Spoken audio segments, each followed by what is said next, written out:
اعوذ باللہ من الشیطان الرجیم بسم اللہ الرحمن الرحیم الحمد للہ رب العالمین والصلاة والسلام علی اشرف الانبیاء والمرسلین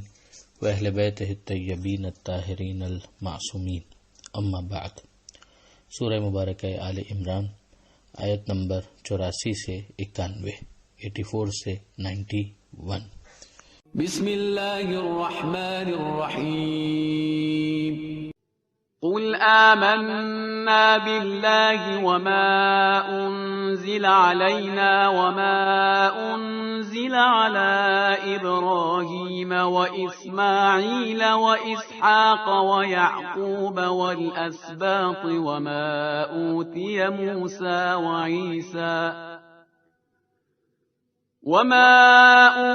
موسى وعيسى والنبيون من ربهم لا نفرق بين أحد منهم ونحن له مسلمون ومن يبتغ غير الإسلام دينا فلن يقبل منه وهو في الآخرة من الخاسرين۔ كيف يهدي الله قوما كفروا بعد إيمانهم وشهدوا أن الرسول حق وجاءهم البينات والله لا يهدي القوم الظالمين۔ أولئك جزاؤهم أن عليهم لعنة الله والملائكة والناس أجمعين خالدين فيها لا يخفف عنهم العذاب ولا هم ينظرون إلا الذين تابوا من بعد ذلك وأصلحوا فإن الله غفور رحيم۔ إن الذين كفروا بعد إيمانهم ثم ازدادوا كفرا لن تقبل توبتهم وأولئك هم الضالون۔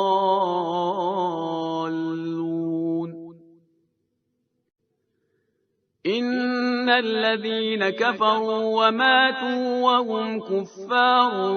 فلن يقبل من أحدهم ملء الأرض ذهبا ولو افتدى به أولئك لهم عذاب أليم وما لهم من ناصرين۔ پہلی آیت جو صفحے پر ہمارے سامنے ہے اس کا مضمون تقریباً وہی ہے جو سورہ بقرہ کی آیت نمبر 136 میں تھا کہ ایک مسلمان اگر وہ واقعی مسلمان ہے تو وہ انبیاء میں تفریق نہیں کرے گا، فرق نہیں کرے گا، بلکہ اس کا ٹوٹل فوکس اس بات کے اوپر ہے کہ وہ ایک مرتبہ جب اللہ پر ایمان لا چکا تو پھر اللہ جس کو منواتا جائے وہ اس کو مانتا چلا جائے گا۔ لہذا الفاظ کو اگر آپ دیکھیں تو یہی کہ کہہ دیجئے ہم ایمان لائے اللہ پر، جو ہم پر نازل ہوا اس پر بھی ایمان لائے، جو ابراہیم پر نازل ہوا، اسماعیل پر نازل ہوا، اسحاق پر نازل ہوا، یعقوب پر نازل ہوا، اسباط پر نازل ہوا۔ اسباط وہی جو جناب یعقوب علیہ السلام کی اولاد میں نبی ہوئے، اور جو موسیٰ کو دیا گیا، عیسیٰ کو دیا گیا، اور پھر اوور آل تمام انبیاء کو ان کے رب کی طرف سے جو دیا گیا۔ یعنی یہ تو کل نام ہے کہ جو ہم نے لے لیے، لیکن ان کے علاوہ بھی جن جن کو نبی بنایا خدا نے اور جو ان کے رب کی طرف سے ان کو عطا ہوا، ہم ان سب کے اوپر اوور آل ایک ایمان رکھتے ہیں کہ وہ خدائی نمائندے تھے، وہ خدا کے برحق نبی تھے، جو پیغام ان کے پاس تھا وہ حق تھا۔ اب اس کے بعد کہ ہم فرق نہیں کرتے ان میں سے کسی ایک میں، وہی بات کہ فرق اس اعتبار سے کہ فضیلتوں کا فرق ہے وہ الگ چیز ہے، اس کا تو آغاز میں اس بارے میں ہم نے پڑھا تھا کہ تلک الرسل فضلنا بعضهم علی بعض، کہ یہ سب رسول ہیں جن میں سے بعض کو ہم نے بعض پر فضیلت دی ہے، مگر کیا ان پرنسپل ان کی نبوتوں میں ہم کوئی اختلاف کرتے ہیں؟ معاذ اللہ قطعاً نہیں، بلکہ ان سب کو ہم قبول کرتے ہیں، اور اسی وجہ سے ہم کیا ہیں؟ وَنَحْنُ لَهُ مُسْلِمُونَ، ہم اس کی بارگاہ میں مسلم ہیں، سر تسلیم خم کیے ہوئے ہیں۔ کس کی بارگاہ میں؟ خدا کے، جس کو خدا منوائے اس کو ہم مانتے چلے جاتے ہیں۔ تو اب اس کا نتیجہ یہ ہونا چاہیے کہ جو مسلم کہلوانا چاہتا ہے وہ اللہ کے تمام نبیوں کو بشمول اس آخری نبی کو قبول کرے، ورنہ اس کا اسلام حقیقی سے کیا تعلق ہوگا۔ اب اس کے بعد جو اگلی آیت ہے وہ بڑی ڈیسائسو ہے، جس کے اندر پروردگار فرماتا ہے کہ وَمَن يَبْتَغِ غَيْرَ الْإِسْلَامِ دِينًا، کہ اگر اسلام کے علاوہ کسی اور دین کے اوپر رہتے ہوئے کچھ بھی کیا فَلَن يُقْبَلَ مِنْهُ، تو پھر قبول نہیں کیا جائے گا، اس لیے کہ یہ دین اسلام، یہ آخری نبی جو آیا ہے وہ بھی خدا ہی کی طرف سے آیا ہے۔ وَهُوَ فِي الْآخِرَةِ مِنَ الْخَاسِرِينَ، اور وہ آخرت میں یقیناً خسارہ اٹھانے والوں میں سے ہیں۔ یہاں پر بھی ایک مرتبہ پھر ہم اپنے ان دوستوں کو متوجہ کریں گے جو پلورلزم کے نام پر آخری نبی کی نبوت کو مائنس کر کے بھی معاذ اللہ نجات کے امیدوار بنے ہوئے ہیں، کہ وہ ذرا ان آیتوں کے اوپر بہت شرح صدر کے ساتھ اوپن مائنڈڈ ہو کر غور کریں، تو انہیں سمجھ میں آئے گا کہ شاید انہیں اپنے اس نظریے کی ریوزٹ کرنے کی ضرورت ہے۔ آگے پروردگار عالم نے کفار یا کفر کی 3 قسمیں بیان کی ہیں، جس میں سے ایک قسم کو پروردگار عالم نے کہا ہے کہ ان کی توبہ ہم قبول کریں گے، اور 2 وہ ہیں کہ جن کی توبہ قبول نہیں کی جائے گی۔ انفیکٹ جو تیسرا گروہ ہے وہ توبہ کرنے کے لیے تیار بھی نہیں ہے، اسی حالت میں اس کی موت ہو جاتی ہے۔ یہاں پہلا ذکر آتا ہے کہ کیسے خدا اس قوم کی ہدایت کرے جس نے کفر اختیار کیا ہے ایمان کے بعد، اور اس بات کی گواہی دی ہے کہ رسول حق ہے، اور جو اس کے پاس آیا ہے وہ بینات میں سے، یعنی بالکل روشن معجزات اس کے پاس ہیں، اور اللہ کبھی ظالم قوم کی ہدایت نہیں کرتا۔ یہ وہ لوگ ہیں کہ جن کی سزا یہ ہے کہ ان کے اوپر اللہ کی لعنت ہے، یعنی پھٹکار ہے، اللہ کی رحمت سے دوری ہے۔ والملائکہ، ملائکہ کی طرف سے بھی لعنت ہے، اور انسانوں کی طرف سے بھی لعنت ہے، تمام کے تمام انسانوں کی طرف سے لعنت ہے۔ یہ بات پہلے بھی آ چکی کہ اللہ کی طرف سے لعنت یعنی رحمت خدا سے دوری، اور ملائکہ اور انسانوں کی طرف سے گویا بد دعا، یہ اس میں ہمیشہ رہیں گے، ان سے یہ عذاب دور نہیں ہوگا، نہ ان کے اوپر نظر کی جائے گی، یعنی نظر رحمت نہیں کی جائے گی۔ اب اس میں پھر استثناء کیا ہے، ایکسپٹ کس کو کیا گیا ہے، الا الذین تابوا من بعد ذلک واصلحوا، ہاں وہ کہ جو توبہ کر لیں اس کے بعد، اور فقط توبہ نام کی نہ ہو، وہ اصلحوا، وہ اپنی اصلاح بھی کریں، یعنی جو ضروری تبدیلی ہے وہ بھی وہ اپنے اندر لے کر آئیں،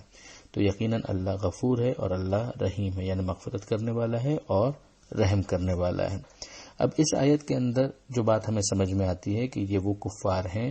کہ جو ایمان کو اختیار کر چکے اور جنہوں نے اس بات کو سمجھ لیا تھا کہ یہ رسول بالکل برحق ہے۔ اب اس سے مراد کون کون افراد ہو سکتے ہیں؟ ایک تو جو ہم اہل کتاب کے کانٹیکس کو دیکھ رہے ہیں تو اس سے ایک نتیجہ یہ نکالا گیا کہ صاحب ایک وہ صاحب ایمان ہے کہ جو حضرت موسیٰ علیہ السلام کو مانتا تھا، پھر اس کے بعد اس نے کفر اختیار کیا، یعنی حضرت عیسیٰ علیہ السلام کا انکار کر دیا، یا کسی بھی کیس کے اندر ایسا معاملہ ہو جائے کہ جہاں پہلے ایمان تھا اور اس کے بعد پھر کفر کو اختیار کیا۔ اب آئیے ذرا سے دیکھیے کہ جو اگلی قسم آ رہی ہے کفار کی وہ کیا ہے۔ اس کے اندر یہ کہا گیا کہ ان الذین کفروا بعد ایمانہم ثم ازدادوا کفرا، یقیناً وہ لوگ کہ جنہوں نے کفر کو اختیار کیا ایمان کے بعد اور پھر اس کفر میں آگے بڑھتے چلے گئے۔ اب یہاں پر جن افراد کی بات کی گئی تو اسی کانٹیکس میں دیکھیں تو موسیٰ علیہ السلام پر ایمان لائے، عیسیٰ علیہ السلام کا انکار کر دیا، یہ ہو گیا پہلا کفر، اور پھر اس کے بعد کفر میں آگے بڑھتے چلے گئے، یعنی حضرت محمد صلی اللہ علیہ وآلہ وسلم کا بھی انہوں نے انکار کر دیا۔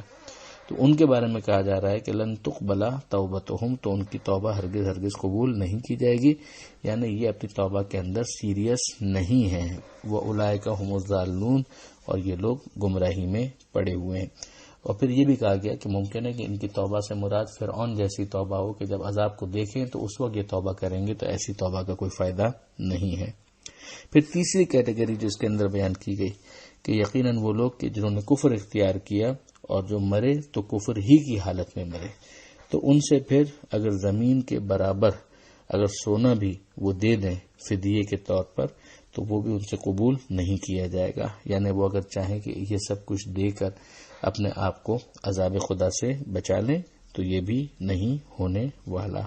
اول تو وہاں میدان قیامت میں ہے کہ اس کے پاس ایسا سونا کہ وہ دے سکے، لیکن اعلیٰ فرضاً کہ اگر سپوزٹلی ان کے پاس اس کی گنجائش ہوتی اور وہ پیش کرتے، ایون دین وہ ان سے ایکسیپٹ یا قبول نہ کیا جاتا۔ ان کے لیے دردناک عذاب ہے اور نہ ہی ان کا کوئی مددگار ہوگا۔ تو یہ جو 3 کفر کی جو قسمیں یہاں پر بیان کی گئیں اس کا ایک تو کانٹیکس یہی ہے۔ دوسرا جو اس کے بارے میں بیان کیا گیا وہ ارتداد کے حوالے سے۔ ارتداد یعنی فرض کیجئے کہ ایک مسلمان ہی ہے اور مسلمان ہونے کے بعد وہ اگر کفر کو اختیار کر لیتا ہے، یعنی آخری نبی کو اس نے مان لیا سب کچھ، اور پھر اس کے بعد وہ ارتداد کرتا ہے، ارتداد یعنی پلٹ جانا، تو پھر اس کا معاملہ کیا ہوگا؟ تو اس کی یہ 3 کیٹیگریز یہاں پر بیان کی گئی۔ یہ بھی اس سے استدلال کیا گیا تفسیروں میں، اور پھر اس کی سزا کے بارے میں بھی ڈسکس کیا گیا کہ مرتد کی 2 قسمیں ہیں، مرتد فطری ہے، مرتد ملی ہے، کہ ایک شخص ہے وہ مسلمان کے گھر میں ہی پیدا ہوا اور پھر اس کے بعد وہ مرتد ہو گیا، اور ایک وہ ہے کہ جو مسلمان کے گھر میں تو نہیں پیدا ہوا تھا، دوسری قوم میں پیدا ہوا تھا، مگر پھر مسلمان ہونے کے بعد اس نے اسلام کو چھوڑ دیا اور اس طرح سے وہ مرتد ہو گیا۔ تو اب ان دونوں کا معاملہ کیا ہوگا، اس کی تفصیل کیا ہوگی، اگر آپ پڑھنا چاہیں تو پھر اسے تفسیر نمونہ کے اندر اور دیگر بڑی تفاسیر کے اندر دیکھا جا سکتا ہے۔ یہاں پر ہم اتنا ہی بیان کرتے ہوئے اکتفا کریں گے۔ الحمدللہ کہ یہ تیسرا پارہ اس آیت نمبر 91 پر سورہ آل عمران کے مکمل ہو رہا ہے، اور کل سے انشاءاللہ چوتھے پارے سے گفتگو کو آگے بڑھایا جائے گا۔ پروردگار عالم سے دعا ہے کہ قرآن مجید سمجھنے اور اس پر عمل کرنے کی توفیق عطا فرما، اور وارث قرآن امام زمانہ کے ظہور میں تعجیل فرما۔ وآخر دعوانا ان الحمد للہ رب العالمین، والسلام علیکم ورحمۃ اللہ وبرکاتہ۔